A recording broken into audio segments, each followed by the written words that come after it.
हखमनी वंश का था, इसलिए उसे इनको हखेमनी हखमनी स्तंभ भी बोलते हैं। वहाँ ईरानी ऑप्शन में नहीं आए और ऐसे आ जाए कि सम्राट अशोक के स्तंभ हखमनी स्तंभों से प्रेरित है। तो डेरियस का वंश कौन सा था? हखमनी। हखमनी।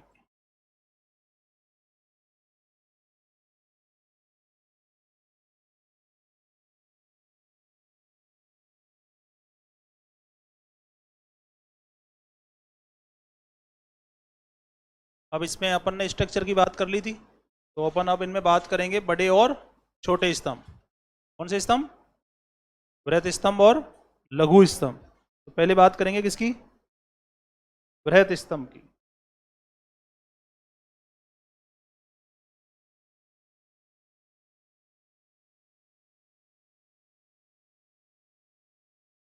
बृहत स्तंभ लेख,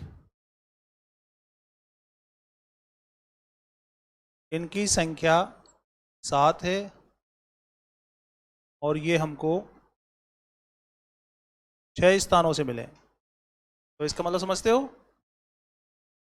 इनकी संख्या 7 है और ये हमको 6 स्थानों से मिले हैं। इसका मतलब क्या है? क्या है? हाँ, इन बृहत स्तंभ लेखों पे सम्राट अशोक की कितनी घोषणाएं हैं? 7 घोषणाएं अंकित हैं। तो ये जो हमको 6 स्थानों से मिले हैं, ये स्थानों की बात कर लेते हैं अपन।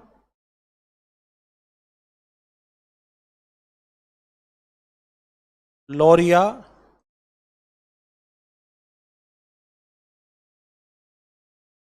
बात करते हैं दिल्ली मेरठ से शुरू करते हैं ना। दिल्ली, मेरठ, दिल्ली,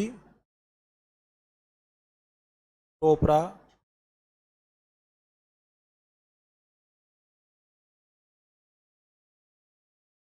कौशाम्बी स्तंभ या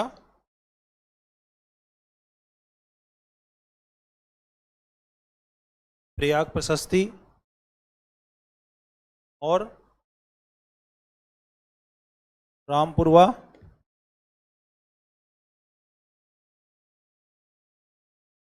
लौरिया, अर्राज,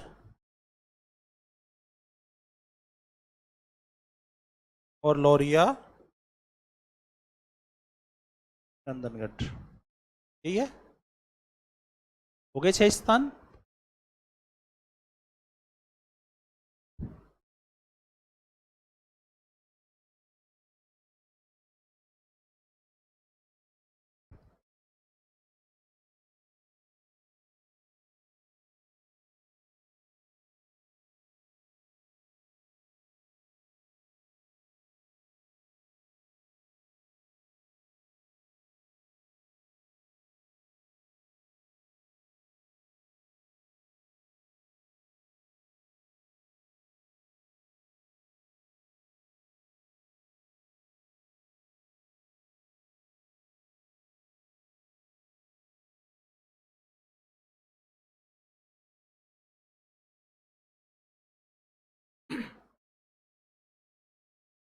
आगे चलें, अटक जाते हो तुम। पहला पढ़ते हैं,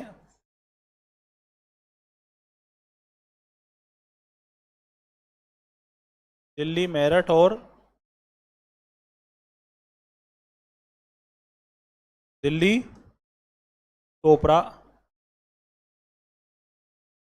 स्तंभ लेख। अभी मैंने कहा कि सम्राट अशोक के जो बृहत स्तंभ लेख हैं, इनकी संख्या 7 है और ये हमको कितने स्थानों से मिले हैं? इनमें से दिल्ली टोपरा ही एकमात्र स्तंभ है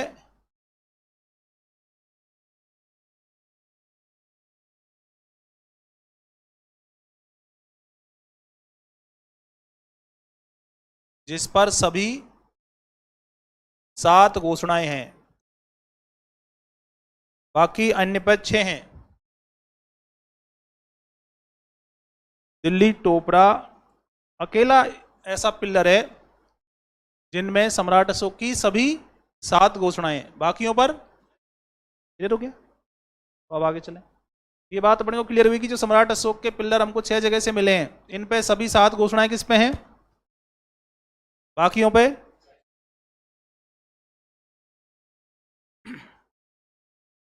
फिरोज शाह तुगलक है दिल्ली सल्तनत में एक सुल्तान। कौन है? फिरोज शाह तुगलक। तो उसके दरबार में एक कवि था, लेखक शम्स सिराज अफीक।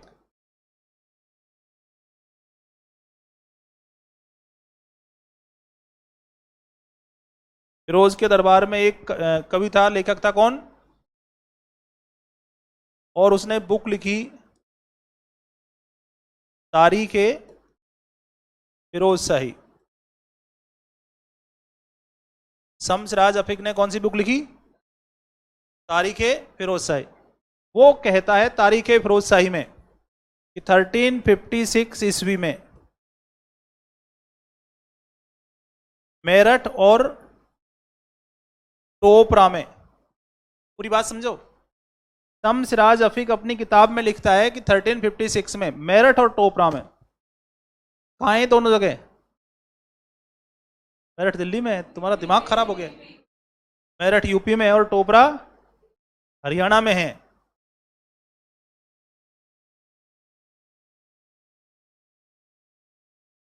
तो ये पिलर मिले और इनको यमुना नदी के द्वारा, नाव के द्वारा कहाँ ले आए? दिल्ली। अब इनको, इन दोनों पिलर को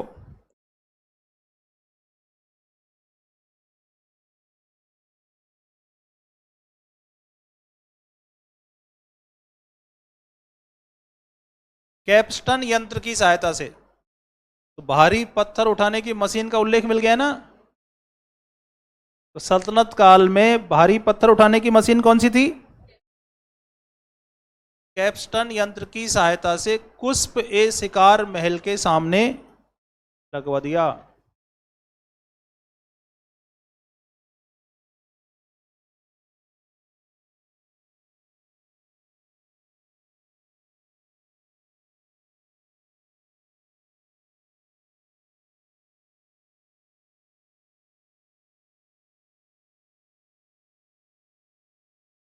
वापस देखो, फिरोज शाह तुगलक का दरबारी लेखक था, फिरोज शाह तुगलक का दरबारी है ये। दिल्ली सल्तनत में सुल्तान हुआ है कौन? फिरोज शाह तुगलक। तो फिरोज शाह तुगलक का दरबारी है कौन? ये अपनी किताब का नाम क्या है? उसमें लिख रहा है कि 1356 में मेरठ और टोपरा में 2 स्तंभ मिले। इनको पता नहीं है किसके हैं? ये तो पता है ना, 1837 में पता चला है। ये स्तंभ मिल गए और इनको यमुना नदी के द्वारा उठा के दिल्ली ले आए और वहां इनको कैपेस्टन यंत्र के द्वारा उस पे शिकार महल के आगे लगवा दिया। इनको पता ही नहीं है ये क्या है, बस इन्होंने लगा दिए। तो ये जो सभी 7 पिलर हैं, इनमें से एकमात्र पिलर कौन सा है जिसपे सभी 7 घोषणाएं हैं?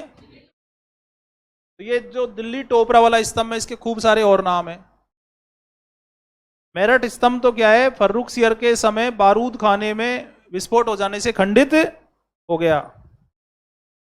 अब मेरठ और टोपरा दोनों दिल्ली आ गए, तो इनके आगे क्या शब्द ऐड हो गया? दिल्ली मेरठ और दिल्ली टोपरा हो गए ना। मिले मेरठ में थे और आ दिल्ली गए, तो ज्वाइंट वेंचर में बोल रहे हैं दिल्ली मेरठ। टोपरा में मिला था और दिल्ली ले आए, तो ज्वाइंट में बोल रहे हैं दिल्ली टोपरा। अब जो दिल्ली टोपरा है, ये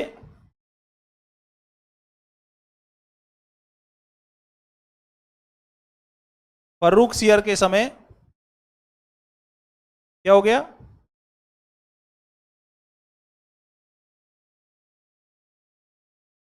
क्षतिग्रस्त हो गया। और दूसरा है कौन सा? दिल्ली टोपरा। अपन ने पीछे बात की है कि इस पे सभी 7 घोषणाएं हैं।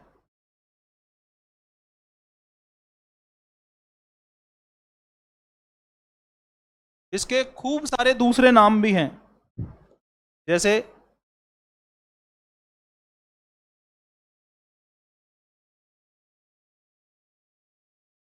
भीमसेन की लाट, और दिल्ली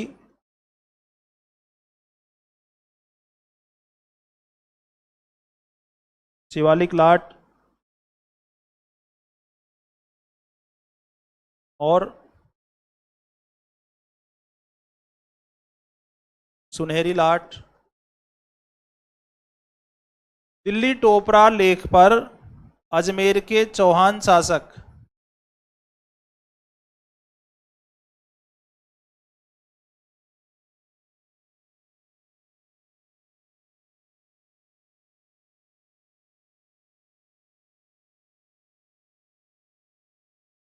विग्रहराज चतुर्थ का लेख भी है।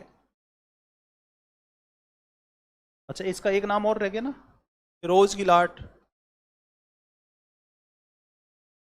जब फिरोज शाह के समय इनको दिल्ली लाया गया तो फिरोज शाह ने कहा अपने दरबारियों से कि भाई इस पे पढ़ो, इस पे क्या लिखा हुआ है, बताओ सही क्या लिखा हुआ है।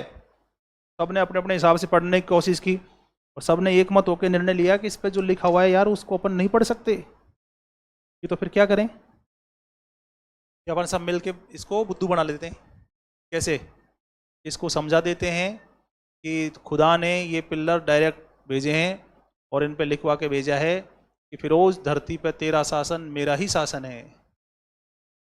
तो सब ने मिलके और फिरोज को ये बात पढ़ा दी। फिरोज ने कहा इतना तो मैं समझदार हूँ, तुम मुझे बेवकूफ नहीं बना सकते, ठीक है भाग जाओ यहाँ से, तुमसे ये पढ़ा नहीं जा रहा है और फालतू में एक कहानी बनाकर यहाँ ले आए हो।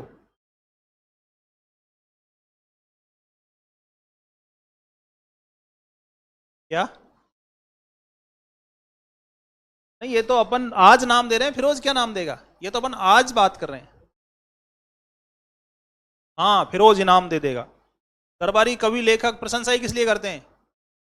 इनाम पाने के लिए।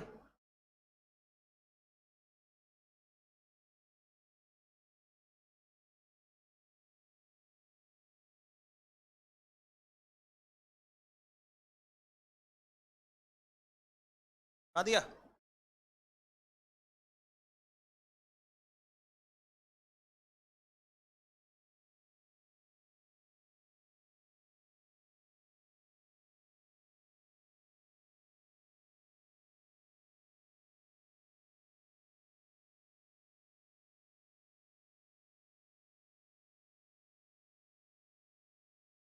तो सम्राट अशोक का कौन सा स्तंभ लेख पे जिस पर अजमेर के चौहान राजा विग्रहराज चतुर्थ का लेख है? कौन सा है? दिल्ली टोपरा लेख। और सभी 7 घोषणाएं किस पर हैं? इसको सुनहरी की लाट क्यों कहते हैं? चमक रहा है, पॉलिशदार है यार, कल इतनी माथा फोड़ी की है, पेंटेड है ना, इसलिए क्या है? सुनहरी की लाट है, चमक रहा है। तो फिर आगे चलें।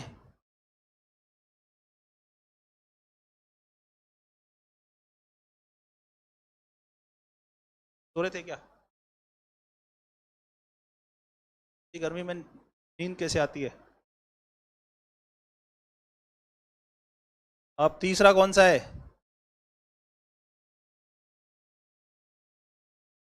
अरे 1 और 2 एक साथ हो गए ना, दिल्ली मेरठ और दिल्ली टोपरा। तो अब तीसरा है रामपुरवा। रामपुरवा कहाँ है? बिहार में। और यहां से कितनी घोषणाएं मिली हैं? 1 घोषणा। और यहां से पशु प्रतीक क्या मिले हैं? 2 पिल्लर मिले हैं, एक पर तो सिंह है और दूसरे पर वृषभ है।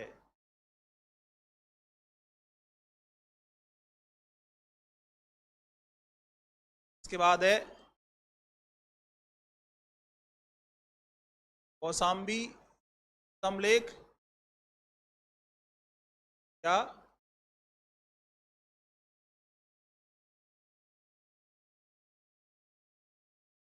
प्रयाग प्रशस्ति। कौशाम्बी स्तंभ लेख अथवा प्रयाग प्रशस्ति। सम्राट अशोक ने यह स्तंभ मूल रूप से कौशाम्बी में लगवाया था, ठीक है। और एक कौशाम्बी का प्राचीन नाम है कौसम। कौसम कौशल है। कौशाम्बी का प्राचीन नाम क्या है? कौसम, सम्राट अशोक ने लगवाया इसे।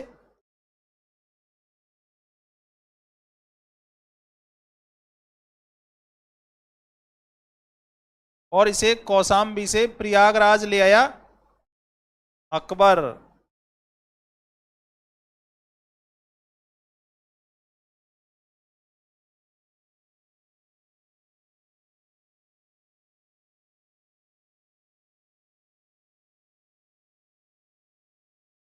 और बाद में अपन पढ़ेंगे, नेक्स्ट टॉपिक आएगा जब गुप्त कला, तो वहां देखेंगे अपन समुद्रगुप्त ने अपना इतिहास इसी पे लिखवाया है, इसलिए इसे कहते हैं प्रयाग प्रशस्ति। बात शुरू की थी सम्राट अशोक ने कौशाम्बी से, अकबर इसे प्रयागराज के किले में लगवा दिया। और समुद्रगुप्त ने अपना सारा इतिहास किस पे लिखवाया है? प्रयाग प्रशस्ति पर। तो इसकी सारी कथा अपन कहां बांचेंगे? गुप्त काल में, ठीक है ना। तो सम्राट अशोक ने इसे कौशाम्बी में लगवाया, अकबर उसे प्रयागराज में ले आया, इसलिए आज इसका क्या नाम है? प्रयाग प्रशस्ति। लेकिन इसका शीर्ष भाग खंडित है। आपने पूछा नहीं इसके टॉप पे क्या मिला है? शीर्ष भाग क्या है? खंडित है। इसलिए हम कोई भी अंदाजा नहीं लगा सकते कि इसके टॉप पे कौन सा पशु रहा होगा।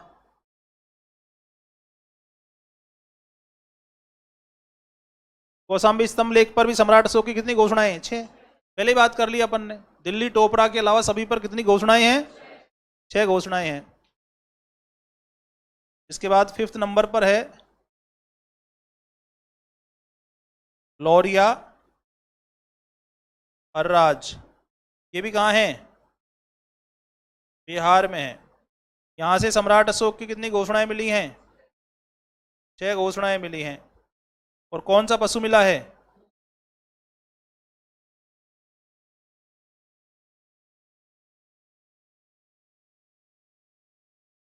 मयूर की आकृति मिली है।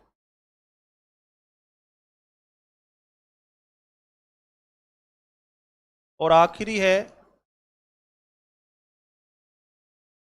लोरिया नंदनगढ़।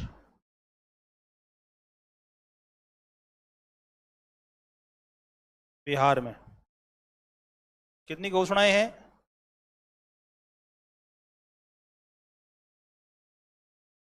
6 घोषणाएं हैं। कौन सी आकृति है? शीर्ष पर सिंह है। इसमें 2 विशेष बात और हैं। पहली बात, इसकी वृत्ताकार चौकी पर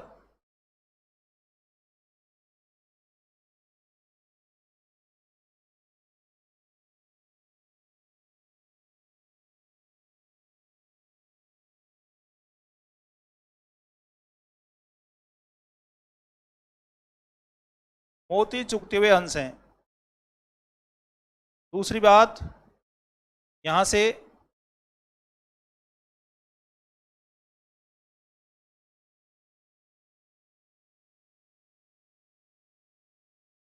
औरंगजेब का लेख मिला है। कौन सा स्तंभ है जिससे औरंगजेब का लेख मिला है?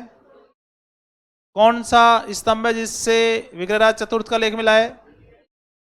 कौन सा स्तंभ लेख है जिससे बादशाह अकबर का लेख मिला है? प्रयाग प्रशस्ति।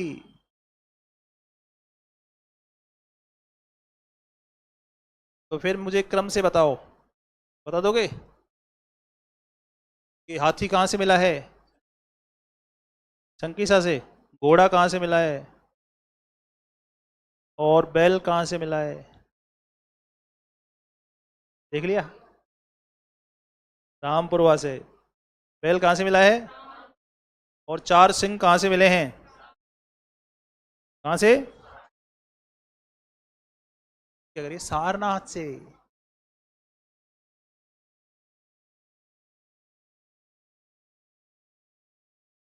4 सिंह कहां से मिले हैं? और 4 सिंह जो एक दूसरे की ओर पीठ करके बैठे हुए हैं वो सारनाथ से। पक्का? तो सम्राट अशोक के ये जो स्तंभों की मैं बात कर रहा हूं, नोट कर लिए क्या? पेन साथ साथ चलाओ यार। चेंज करते हैं पेज।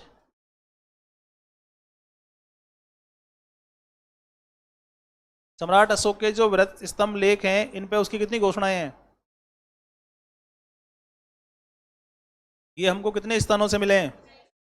कौन से?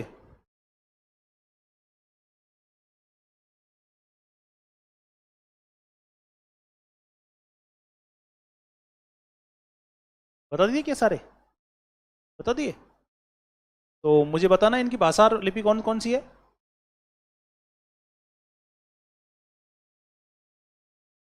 बोलना। इसकी?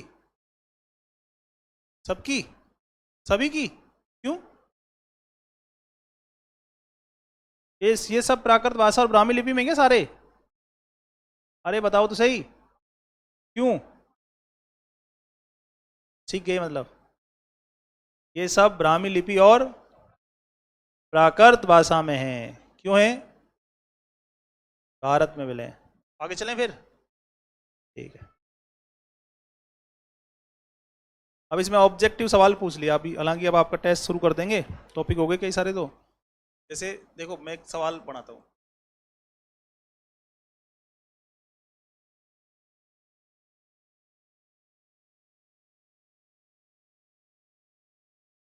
सम्राट अशोक के स्तंभ, ठीक है, एक साइड।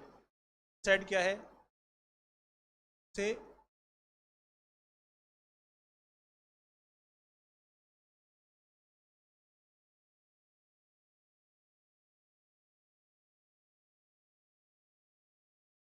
संबंधित लेख, ठीक है। पहला है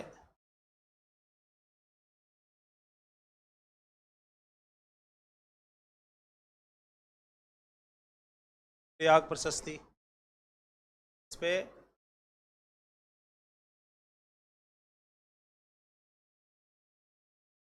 जहांगीर लेख। दूसरा है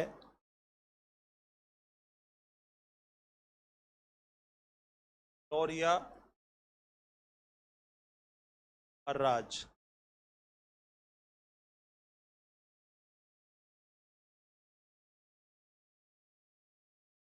औरंगजेब लेख। तीसरा है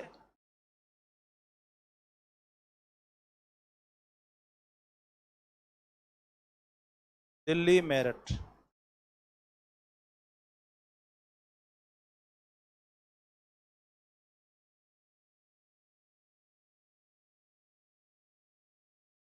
विग्रहराज चतुर्थ लेख।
ये सवाल, अरे क्वेश्चन नोट कर लिया क्या? ठीक है, तो सब अपना जवाब लिखो, तुरंत से लिखो। सभी लोग अपने जवाब लिखो तुरंत से।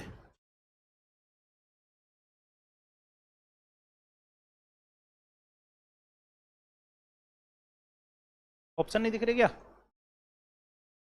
अरे बता देते हैं।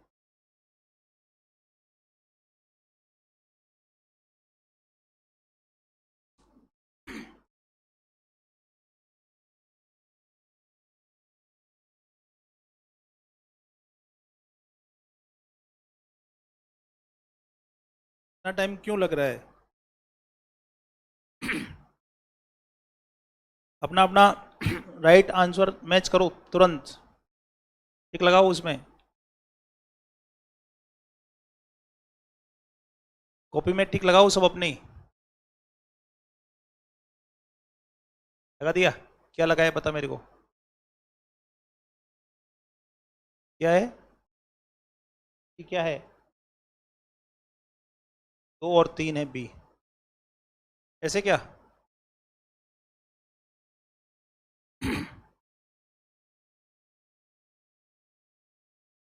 क्या आएगा इसमें? इसमें क्या आएगा?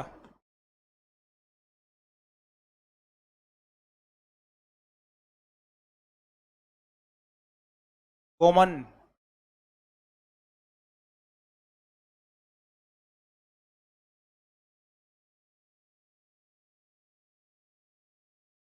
बताओ तेजस्विनी, इसमें क्या आएगा? डी। D for dog.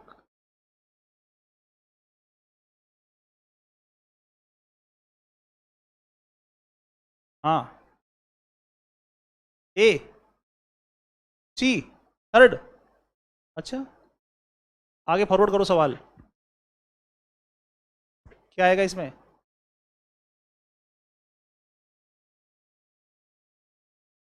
सी।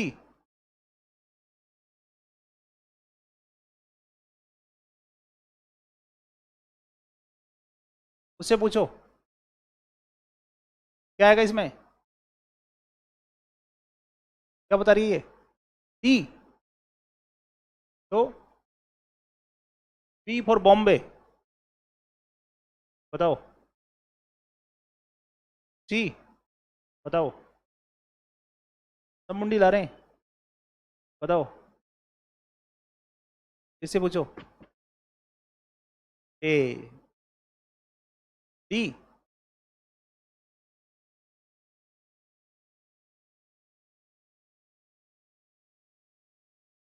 हाँ। डी। कहाँ तक गए थे अपन अदिति? तो कहीं का पेपर है?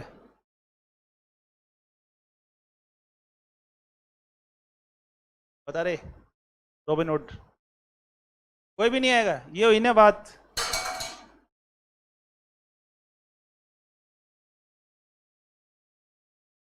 इतनी खुशी? क्या बताया था तुमने? कोई भी नहीं आएगा? बता रहे शेखर। पता कर लिया तूने? कैसे पता?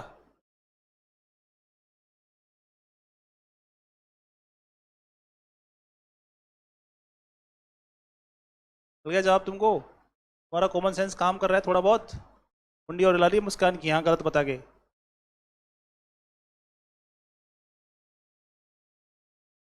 औरंगजेब का लेख तो दिल्ली लौरिया नंदनगढ़ में है।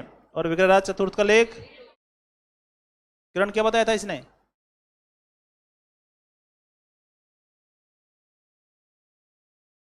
अब लगा लिया होगा इसने, बहुत तेज है ये। ठीक है ना? क्या लगाया अपन ने? वहाँ काम नहीं करेगा 1-2 दिन तुम्हें। क्या बताया तुमने? बताया ही नहीं? क्यों?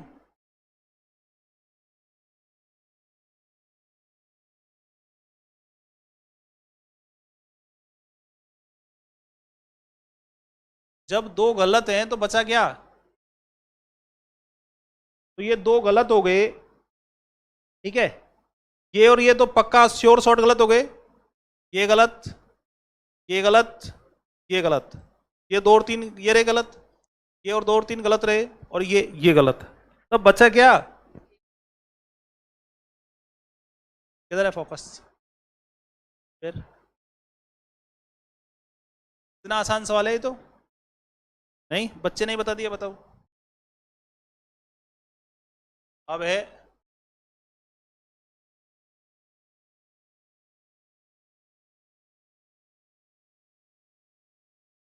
लघु स्तंभ लेख।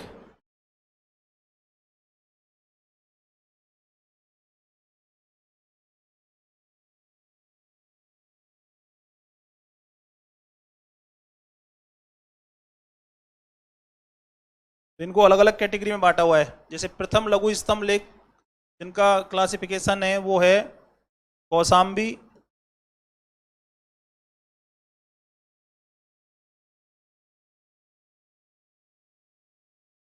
सांची, और सारनाथ। कौशाम्बी, सांची और सारनाथ में जो लघु स्तंभ लेख मिले हैं उनको फर्स्ट लघु स्तंभ लेख बोलते हैं। और द्वितीय लघु स्तंभ लेख है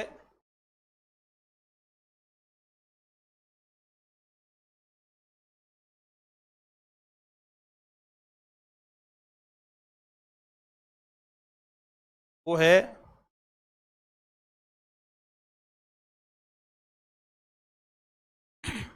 कौशाम्बी,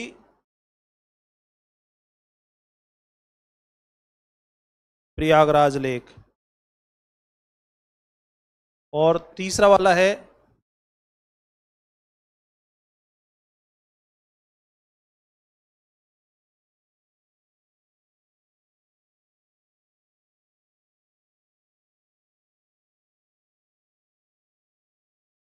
अमरावती का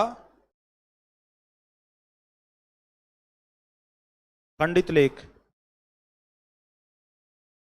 और आखिरी है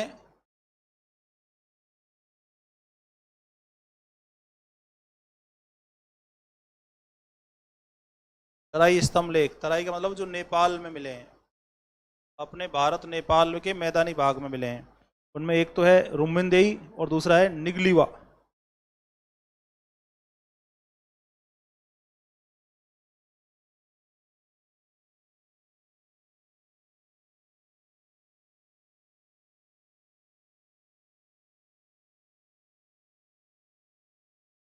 निगलीवा अथवा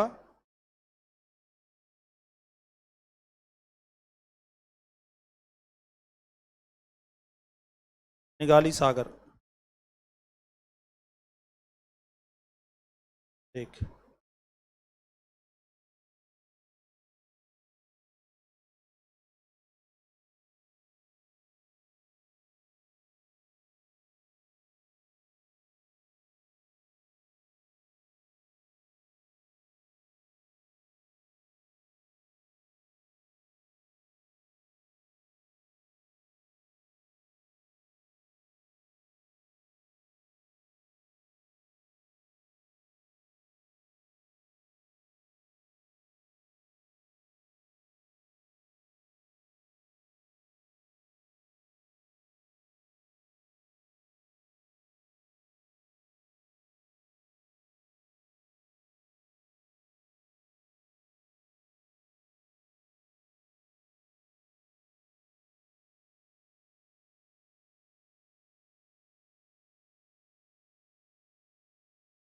बना दिए क्या?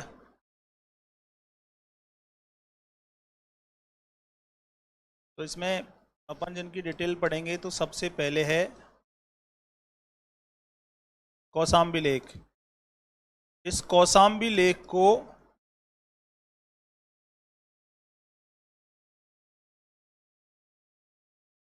रानी का लेख भी कहते हैं। इसमें कारुवक्की द्वारा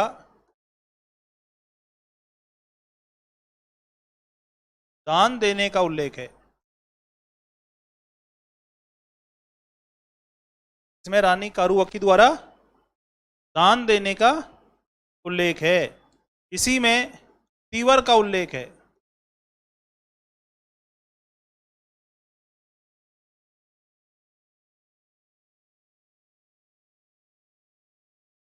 रानी कारुवक्की द्वारा दान देने का उल्लेख है, इसलिए रानी का लेख कहते हैं। और इसी में उसके बेटे तीवर का उल्लेख है। सांची और सारनाथ के जो लेख हैं इनमें कहा गया है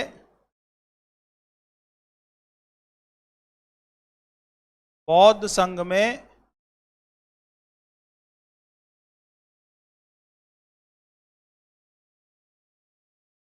फूट डालने वाले को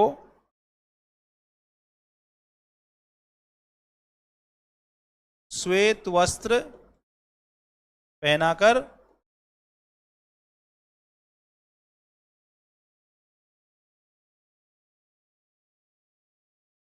निष्कासित कर दिया जाएगा। जो कोई भी बौद्ध संघ में फूट डालने का प्रयास करेगा उसे श्वेत वस्त्र पहनाकर निष्कासित कर देंगे।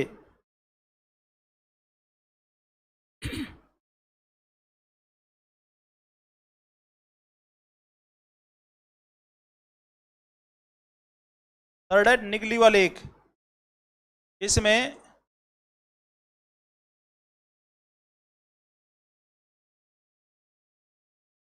बुद्ध को शाक्य मुनि कहा गया, और इसमें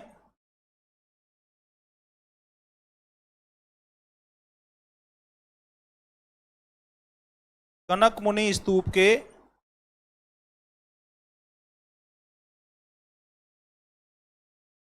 पुनर्निर्माण का उल्लेख है। तो बुद्ध को शाक्य मुनि किस में बताया गया है? निगलीवा लेख में। और सम्राट अशोक के तो वैसे सारे स्तंभ भी महत्वपूर्ण हैं, लेकिन आज के दृष्टिकोण से अगर कोई स्तंभ सबसे ज्यादा महत्वपूर्ण है तो वह है रुम्मिनदेई। रुम्मिनदेई स्तंभ को खोजा था फ्यूरर ने, और इसका अनुवाद किया है जॉर्ज ब्यूलर ने।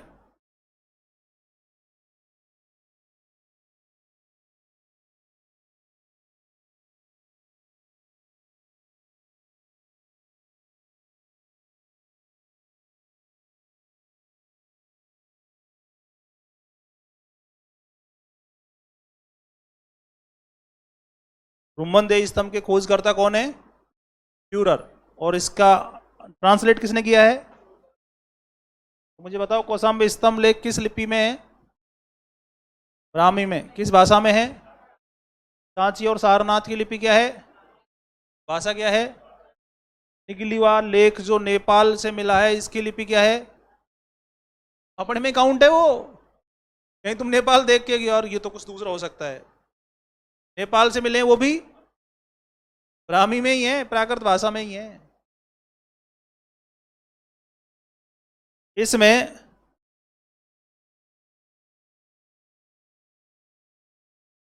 बुद्ध के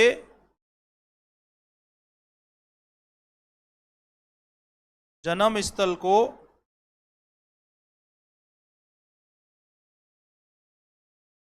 लुम्बिनी बताया। रुम्मिनदेई लेख में बुद्ध के जन्म स्थल को कहां बताया? लुम्बिनी बताया। तो बुद्ध के जन्म स्थल की सूचना देने वाला एकमात्र अभिलेख प्रमाण कौन सा है? रुम्मिनदेई अभिलेख।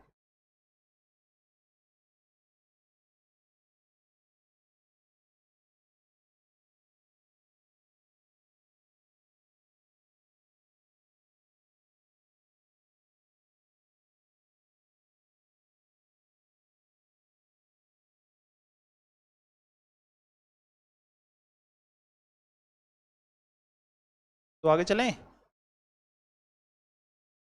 अगर सम्राट अशोक का ये अभिलेख नहीं मिलता, इससे पता चलता है कि उसका जन्म लुम्बिनी में हुआ, तो ये कम्युनिस्ट ये घोषित कर देते कि बुद्ध एक बौद्ध साहित्य का काल्पनिक व्यक्ति है, माइथोलॉजी है बुद्ध।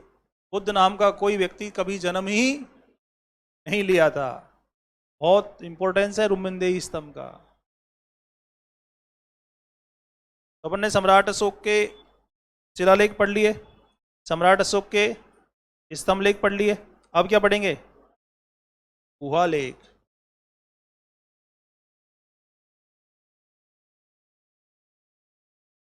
गांव में मिले हैं इसलिए क्या कहलाते हैं? गुहा लेख।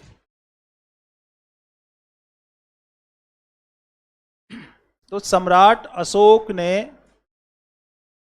बराबर की पहाड़ी, बराबर की पहाड़ी है बिहार में पटना के पास, सम्राट अशोक ने बराबर की पहाड़ी पर आजीवक साधुओं के लिए 3 गुफाएं बनवाकर दान दे दी।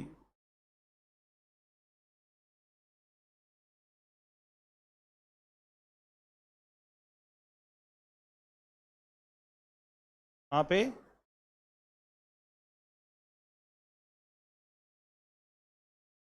बराबर पहाड़ी। कहां पे है ये? बिहार में। और किसके लिए?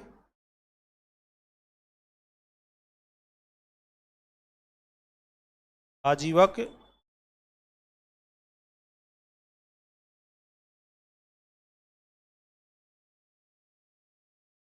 साधुओं के लिए।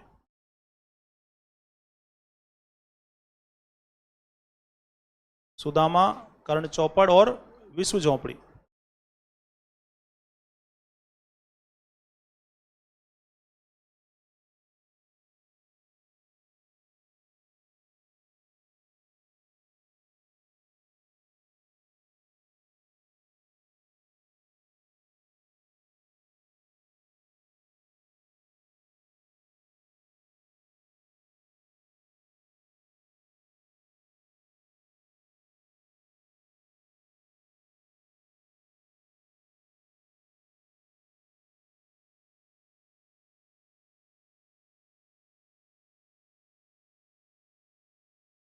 इन गुफाओं में जो सम्राट अशोक ने पहली गुफा बनवाई थी वो सुदामा गुफा बनवाई थी।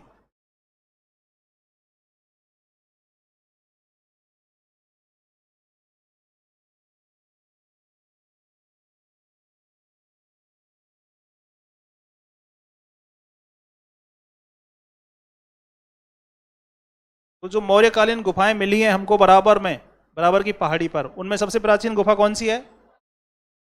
सम्राट अशोक का राज्याभिषेक हुआ था 269 ईसा पूर्व में, और राज्याभिषेक के 20वें वर्ष यानी 249 में उसने ये गुफाएं बनवाई।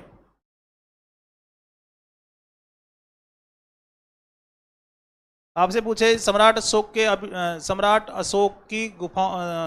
अशोक के निम्नलिखित में से किससे गुहा लेख मिले हैं, और ये 3 ऑप्शन हो तो क्या जवाब दोगे? आपसे पूछे सम्राट अशोक के गुहा लेख निम्नलिखित में से किस जगह से मिले हैं, और ये तीनों ऑप्शन है, तो अब क्या जवाब दोगे?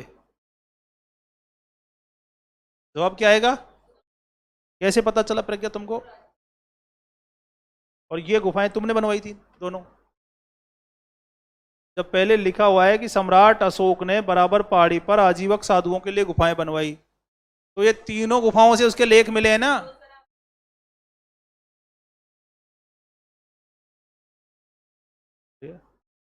बुलंद आवाज में, मतलब यहां से नीचे तक सुन लो, सड़क पे कोई चल रहा होगा ना तो। इनमें सबसे प्राचीन गुफा कौन सी है? आपसे पूछे भारत में चट्टानों को काट के गुफा बनाने की परंपरा किसकी देन है? सम्राट अशोक की।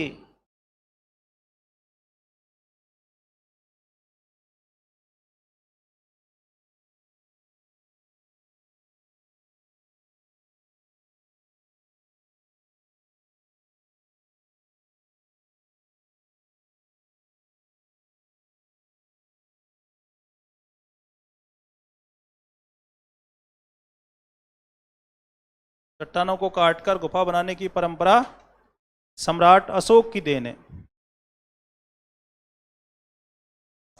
कालांतर में जो आंध्र सातवाहन राजा आएंगे वो इस परंपरा को आगे बढ़ाएंगे।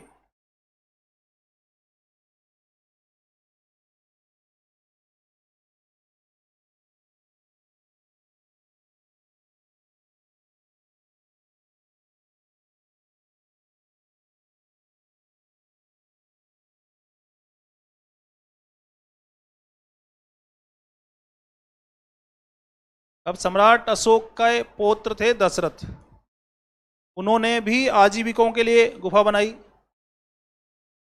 और ये सम्राट हैं कौन? दशरथ।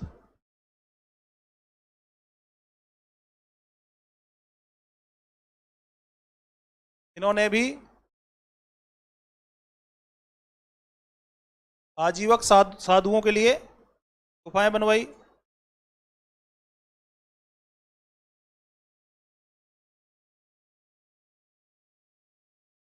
और वो गुफाएं 2 पहाड़ियों पे बनवाई, एक तो बराबर पहाड़ी और दूसरी नागार्जुनी पहाड़ी।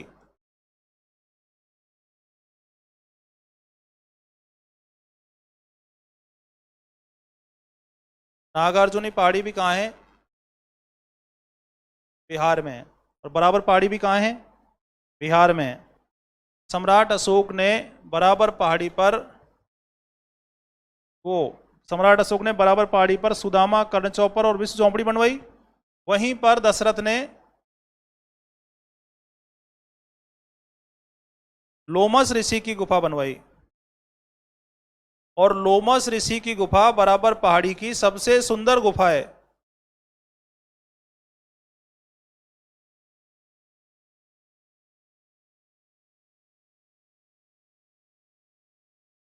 बराबर पहाड़ी की सबसे भव्य गुफा कौन सी है? और नागार्जुनी पहाड़ी पर भी उसने 3 गुफाएं बनवाई, गोपी का गुफा, वड़घिक गुफा और वहियक गुफा। पहली है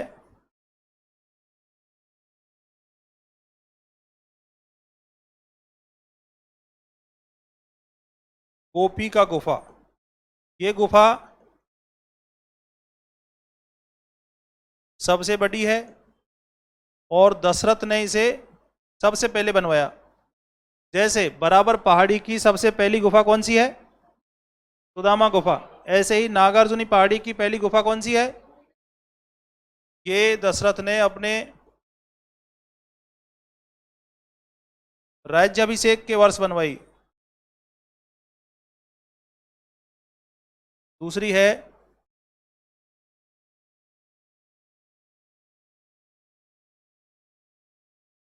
वर्गिक गुफा। तीसरी है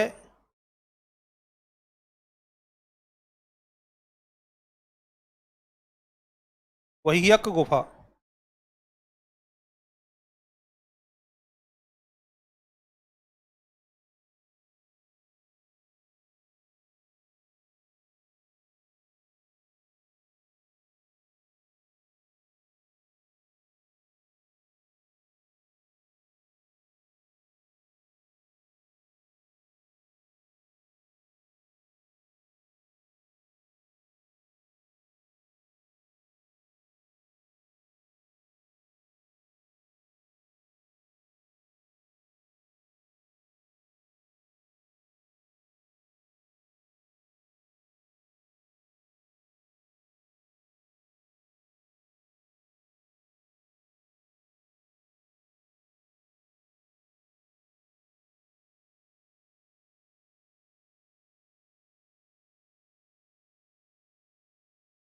बना दिए क्या? तो टोटल काउंट करो कितनी गुफाएं हैं। 7 गुफाएं हैं। और ये दोनों पहाड़ियां एक दूसरे से 15-20 किलोमीटर ही दूर हैं। इसलिए ये दोनों पहाड़ियों पर जो गुफाएं हैं वो जॉइंट वेंचर में कहलाती हैं सप्तगर गुफा। बराबर और नागार्जुनी पहाड़ी पर जो गुफाएं हैं वो संयुक्त तौर पे क्या कहलाती हैं? सप्तगर गुफा। ये जो बराबर पहाड़ी है ये बहुत ज्यादा ऊंची थी, इसलिए इसे खलतिक पर्वत, बराबर पहाड़ी ज्यादा ऊंची थी इसलिए इसे खलतिक पर्वत अथवा सिद्धेश्वर भी कहा गया।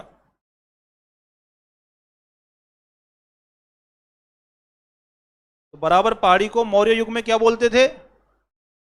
खलतिक पर्वत अथवा सिद्धेश्वर।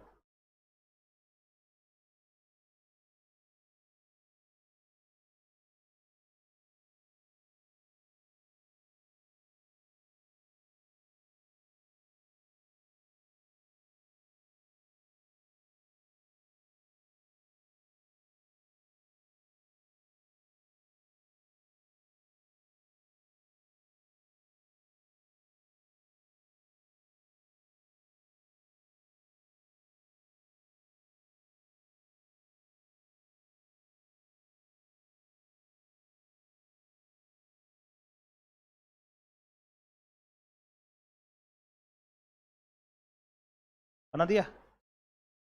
तो चट्टानों को काट के गुफा बनाने की परंपरा किसकी देन है?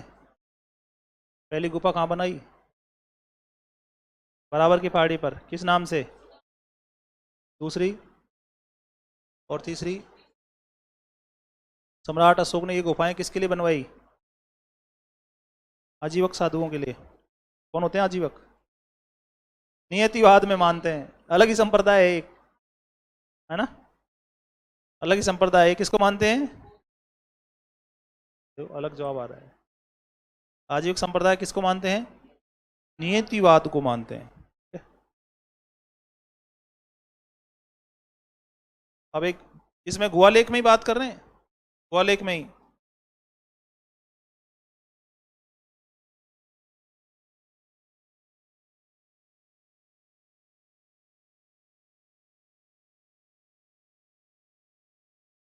यूनानी का मतलब ग्रीक, और ईरानी का मतलब Aramaic. Goa lake.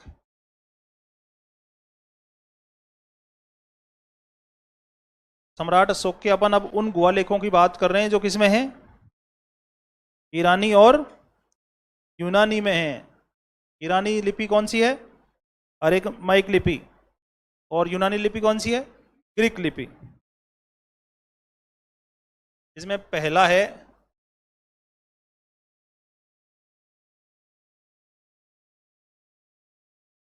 Takshashila Aramaic लेख। सारे गुहा लेख हैं। तक्षशिला अरेमाइक लेख ये सिरकप से मिला।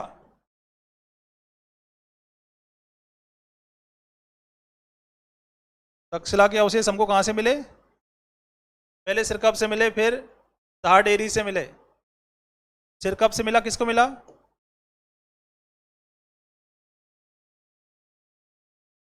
जॉन मार्शल को। सम्राट अशोक का अरेमाइक लिपि में पाकिस्तान से लेख कहां से मिला है? तक्षशिला से। तक्षशिला पाकिस्तान में ही तो है। तो अपन ने तो पीछे बात की है कि पाकिस्तान से तो जो मिले हैं वो खरोष्ट लिपि में, लेकिन ये अपवाद, ये गुहा लेख है। तो ये गुहा लेख तक्षशिला से हमको किस लिपि में मिला है? अरेकुना में।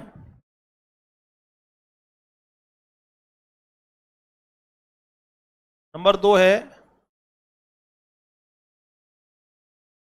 पुल ए दारूना लेख, और ये काबुल से मिला है, और ये अरेमाइक लिपि में है।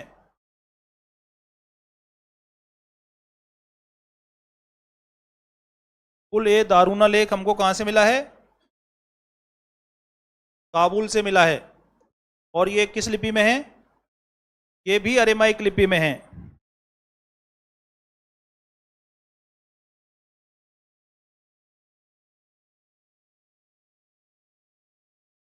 फिर वो जानते हो आप,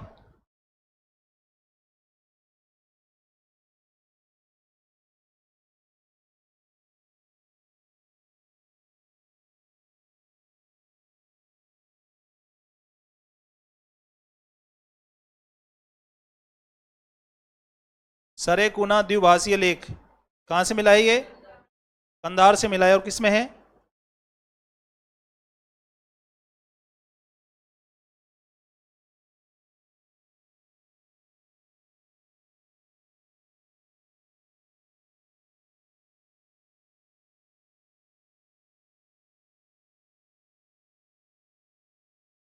ये अपने को यूनानी और अरेमाइक लिपि में मिला है।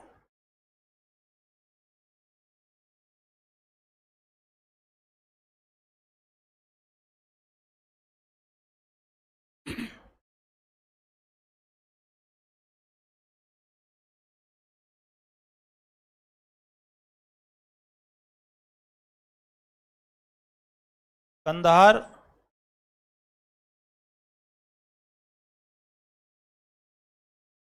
यूनानी लिपि लेख। कंधार से हमको एक अभिलेख किस में मिला है? यूनानी लिपि में। और फिर कंधार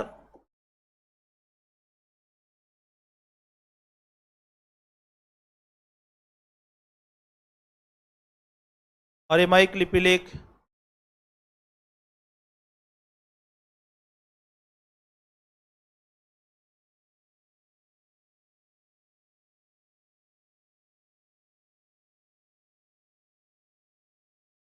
और फिर लंगमान से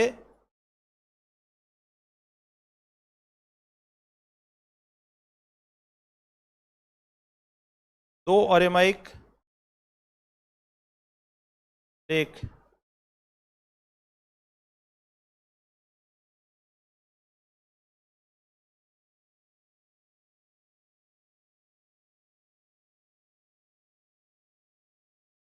तो अब आपसे पूछ ले, सम्राट अशोक के अरेमाइक लिपि में आपको कितने लेख मिले हैं?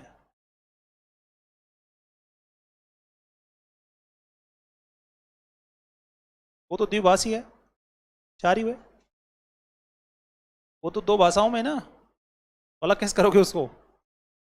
ऐसे थोड़ी एक लाइन यूनानी में लिखी हुई है, अगली लाइन अरेमाइक में लिखी हुई है, एक सब में है। तो अरेमाइक से कितने मिले हैं?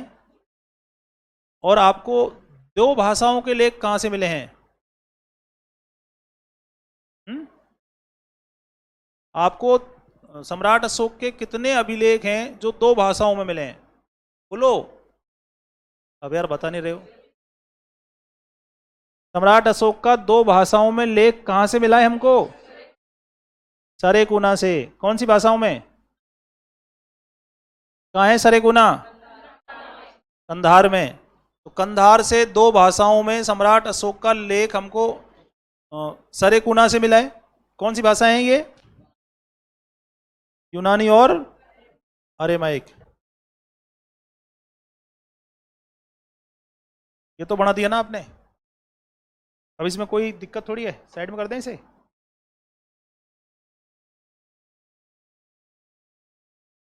देखो,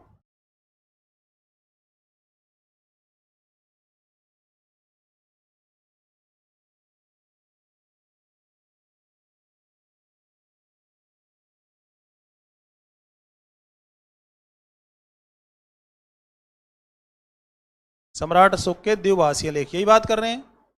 पहला है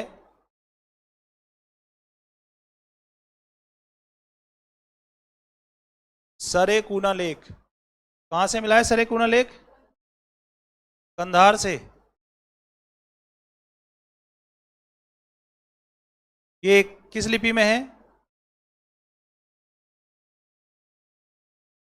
यूनानी और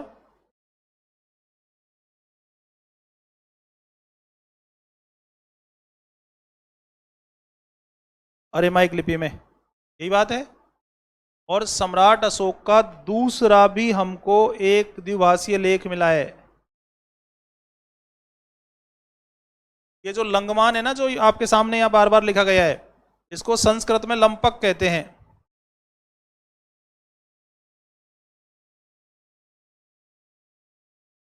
लंपक यानी लंगमान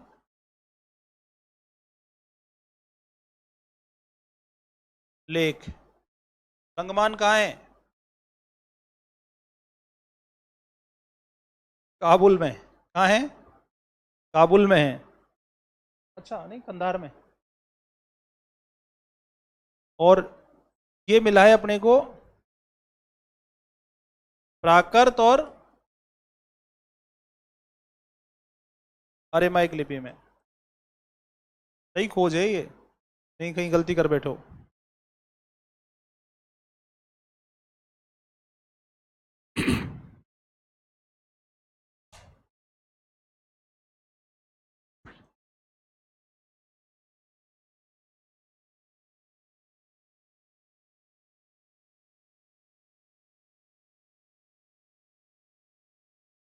तो अब बताओ, सम्राट अशोक के दो भाषाओं में कितने लेख मिले हैं?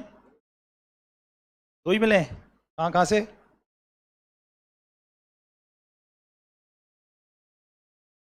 तीसरा कहाँ से मिला है? अभी बोला ना आपने तीन मिले हैं। दो ही है।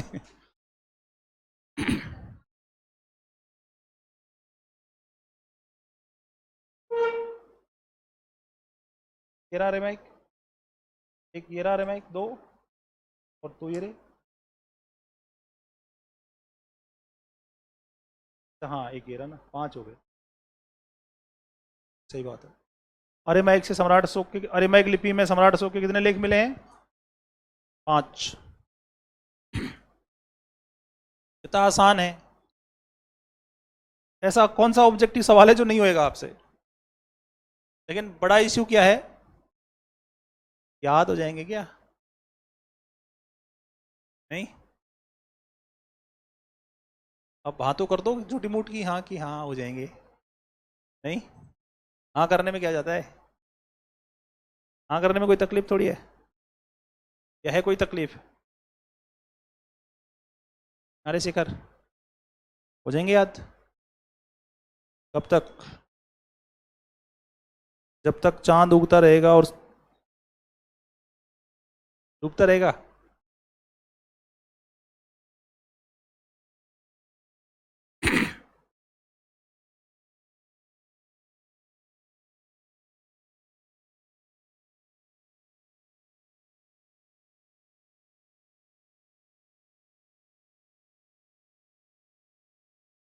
तक्षशिला पाकिस्तान में है। प्राचीन दुनिया की सबसे प्राचीन यूनिवर्सिटी तक्षशिला कहाँ है? पाकिस्तान में है। आगे चलें। सम्राट अशोक के अरेमाइक में कितने लेख मिले हैं? कहाँ से? तक्षशिला से और पुले दारूना से और लंगमान से और कंधार से। एक तक्षशिला से मिला है, एक पुले दारूना से मिला है और एक कंधार से मिला है और 2 लंगमान से मिले हैं। कितने हो गए? 5। कौन से? देख के बता रहा है आराम से। चलो ठीक। सुरेंद्र कह रहा है मैं बिना देखे बता सकता हूँ।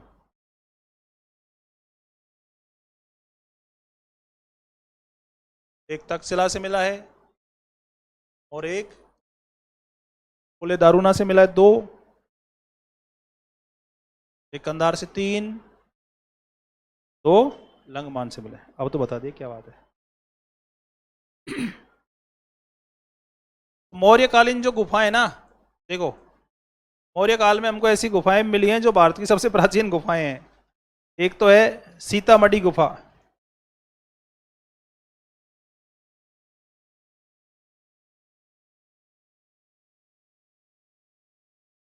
एक तो कौन सी गुफा है? सीतामढ़ी गुफा। कहाँ है ये? राजगृह में है, बिहार में। सीतामढ़ी गुफा कहाँ है? बिहार के राजगृह में है।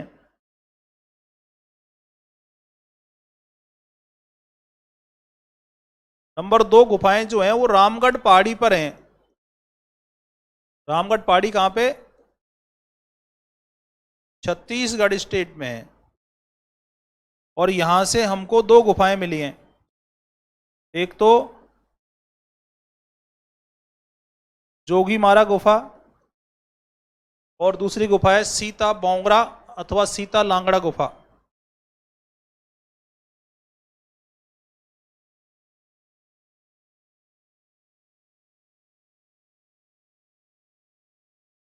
अपन ने वो तो अभिलेखों की बात की थी। बाकी मौर्य युग की हमको कुछ गुफाएं भी मिली हैं, जैसे बराबर और नागार्जुनी पहाड़ी पर भी गुफाएं हैं, लेकिन उनमें तो सम्राट अशोक के लेख हैं। कुछ गुफाएं और हैं जो मौर्य युग की मानी जाती हैं, जैसे बिहार के राजगृह से सीतामढ़ी गुफा मिली है। छत्तीसगढ़ में रामगढ़ पहाड़ी से 2 गुफाएं मिली हैं जिनको मौर्य युग की माना जाता है। ये जो जोगी मारा गुफा है, इसमें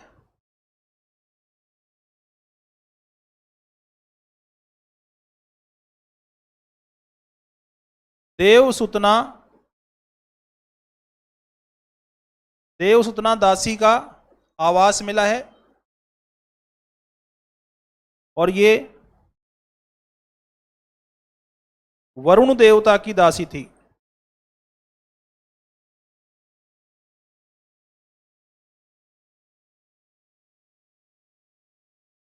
ये किसकी दासी थी? वरुण देवता की दासी थी।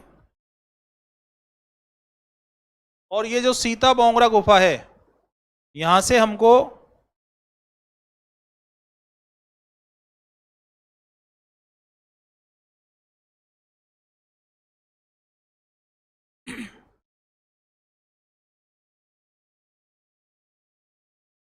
सबसे प्राचीन नाट्यशाला मिली है।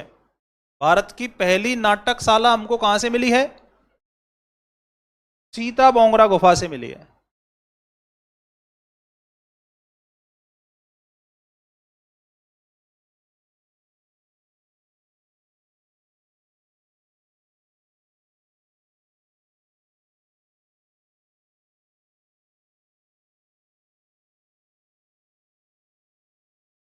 तो ये मौर्य युग की जो गुफाएं, सम्राट अशोक के जो गुहालेख हैं वो हो गए सारे। सम्राट अशोक के गुहालेख के साथ साथ हमने मौर्य युग की जो गुफा मिली है उनकी भी बात। तो ये बहुत इंपॉर्टेंट है। भारत की पहली नाटकशाला कहाँ से मिली है? कहाँ से मिली है? और देव सुतना दासी का आवास कहाँ से मिला है? एक ही पहाड़ी पे हैं दोनों गुफाएं, पास पास हैं बिल्कुल।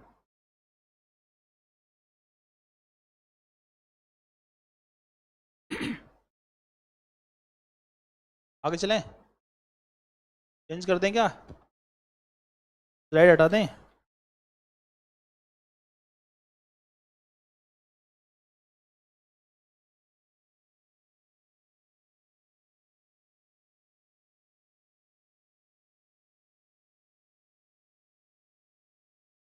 हटा दें क्या। ये सम्राट अशोक के अभिलेख हो गए पूरे। अब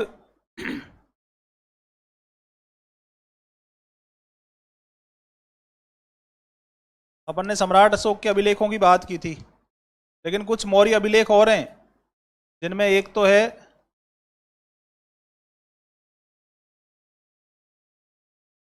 सोहगरा ताम्रपत्र, ये गोरखपुर उत्तर प्रदेश से मिला है। और दूसरा है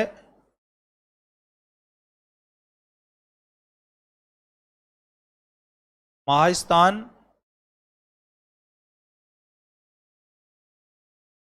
शिलाखंड, ये अब बांग्लादेश में चला गया।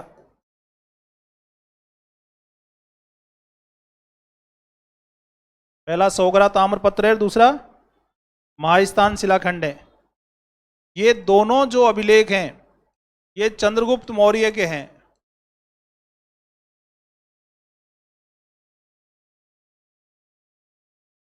और इनमें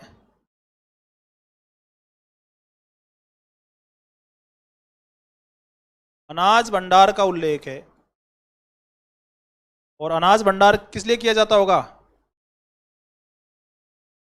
अकाल राहत के लिए।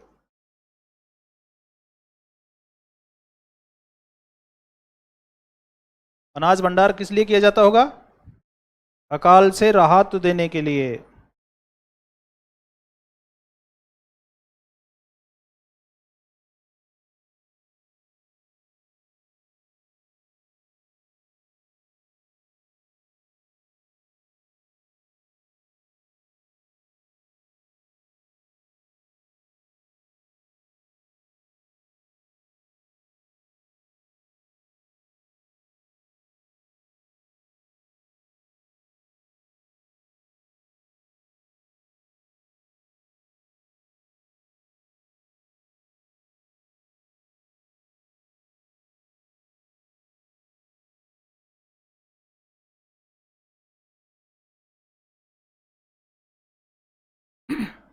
तो महास्थान शिलाखंड तो एक फकीर था बारू नाम का, बारू फकीर, वो कहीं जा रहा था तो एक ऊंचे टीले पे आराम करने के लिए बैठ गया। तो वहाँ शिला पे जब वो वहाँ बैठा तो उसने देखा एक शिला पे कुछ लिखा हुआ है।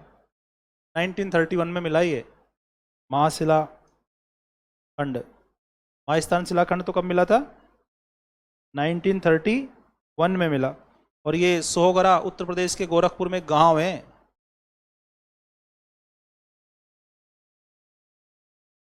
1931 में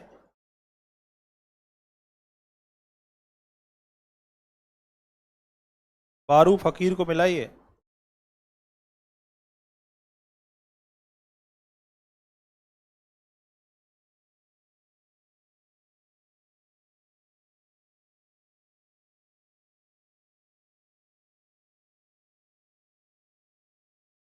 तो अब ये मौर्य अभिलेख हो गए पूरे। सम्राट अशोक की तो बात हो ही गई, मौर्य अभिलेख ये दो और हैं, इनकी बात हो गई है। अब है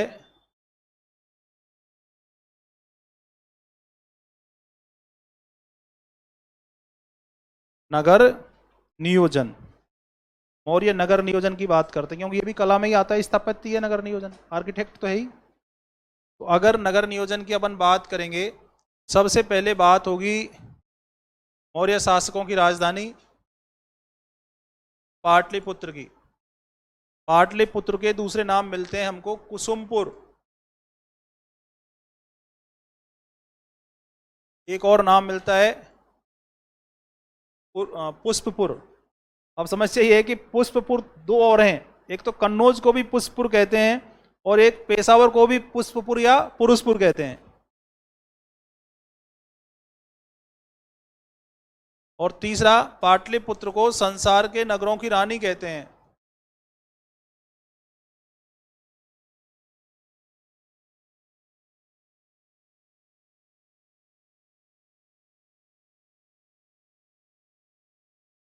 इतने सारे नाम हो गए इसके। अब यूनानी लेखक जो हैं वो पाटलिपुत्र को बोलते हैं पॉलीप्रोथा।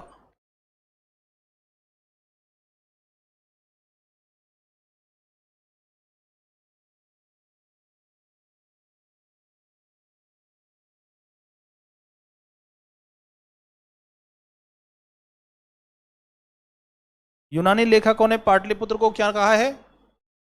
पॉलीप्रोथा।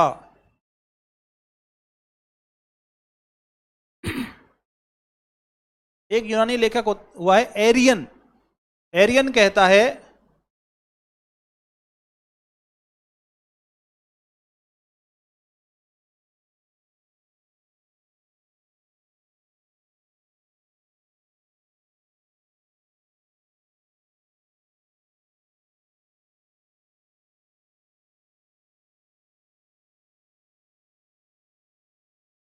कि ईरानी साम्राज्य में दो नगर थे।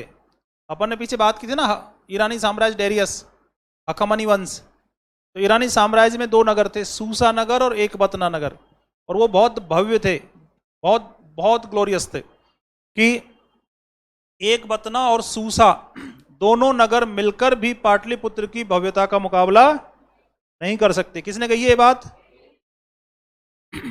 और चीनी यात्री था फाइयान। फाइयान ने पाटलिपुत्र को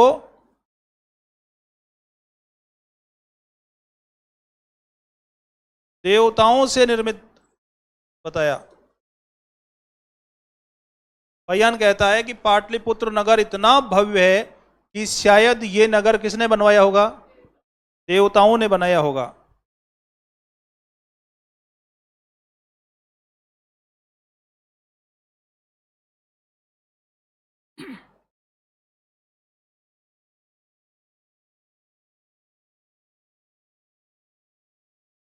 अब पाटलिपुत्र के जो महल है इसको चंद्रगुप्त मौर्य ने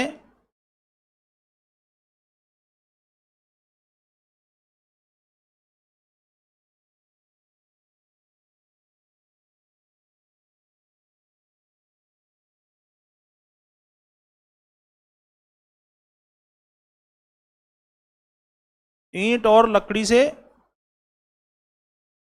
बनाया। पाटलिपुत्र के महल चंद्रगुप्त मौर्य ने कैसे बनाए? ईंट और लकड़ी से बनाए। और सम्राट अशोक ने इसे दोबारा से बनवाया। किससे?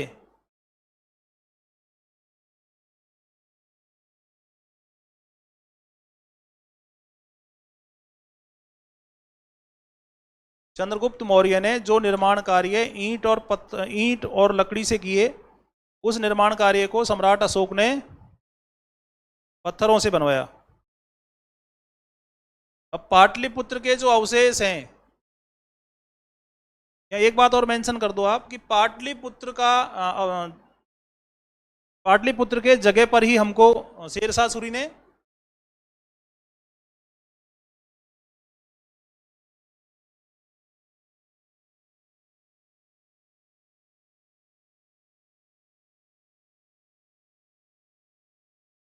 पटना बसाया। तो जो मूल पाटलिपुत्र नगर था उसके उसी की जगह शेरशाह सूरी ने एक नगर बसाया। कौन सा? पटना। तो आज हमको पाटलिपुत्र के अवशेष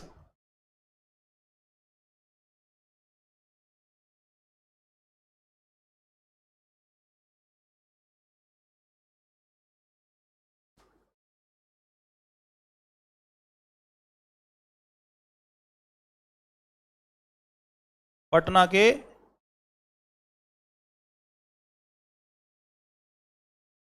कुम्हरार और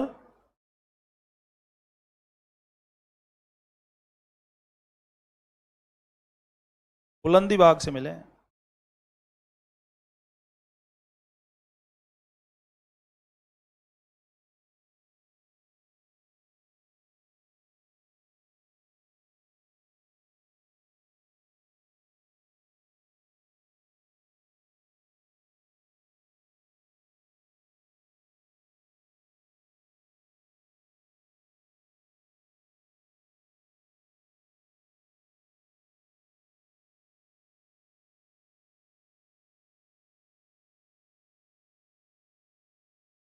बना दिया।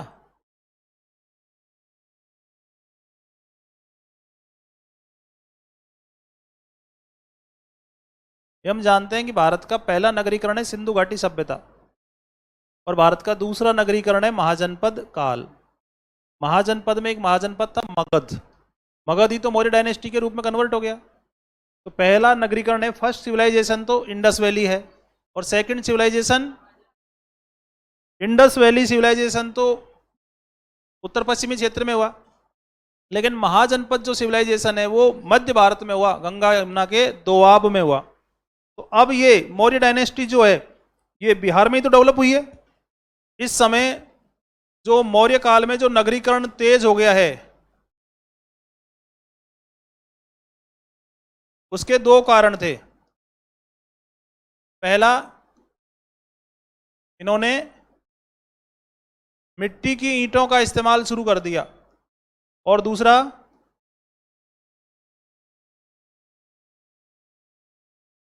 छल्लेदार कुआं। आज जो वर्तमान में हम कुएं बना रहे हैं वो इन्हीं कुएं का तो डेवलप प्रूफ है।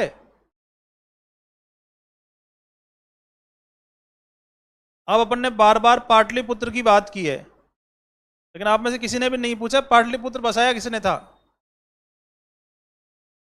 पाटलिपुत्र जो नगर है, यहां पे पहला दुर्ग बनवाया था अजात शत्रु ने। पाटलिग्राम का दुर्ग बनवाया था किसने? अजात शत्रु ने। और नगर बसाया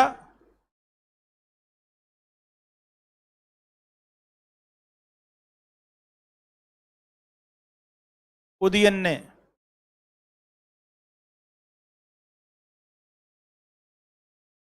तो ये दोनों मगध के शासक थे, ये दोनों, और इसे राजधानी बनाया उदयन ने ही।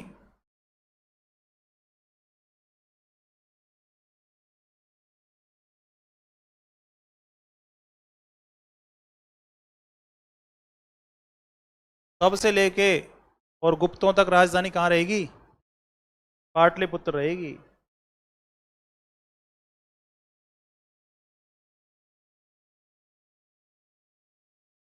दूसरी बात है, कश्मीरी लेखक हुए हैं कल्हण, और कल्हण की पुस्तक है राजतरंगिणी।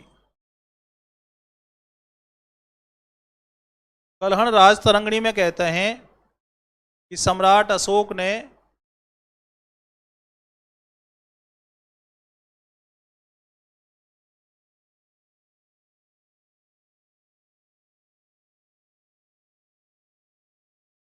झेलम नदी किनारे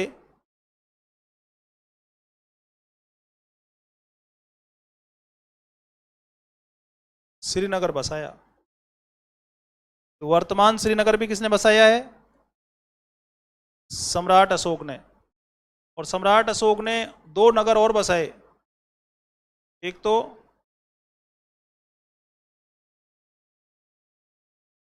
ललित पाटन। सम्राट अशोक ने एक तो ललित पाटन नगर बसाया, और दूसरा देवपाटन। और ये दोनों नगर कहाँ हैं? नेपाल में। तो ललित पाटन और देवपाटन ये दोनों नगर कहाँ पे है? नेपाल में है।